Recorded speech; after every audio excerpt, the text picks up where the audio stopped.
السلام علیکم ورحمۃ اللہ وبرکاتہ۔ ناظرین، آپ دیکھ رہے ہیں رو ٹی وی۔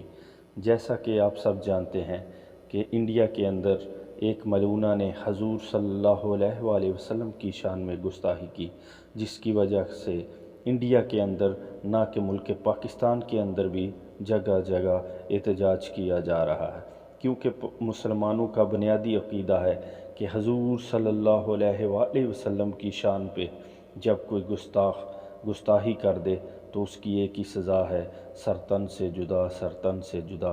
تو پاکستان نہ کہ انڈیا کے اندر جو احتجاج جاری ہیں، آئیے آپ کو ان کی چند جھلکیاں دکھاتے ہیں۔ ایمان کی جان ہے، نعرہ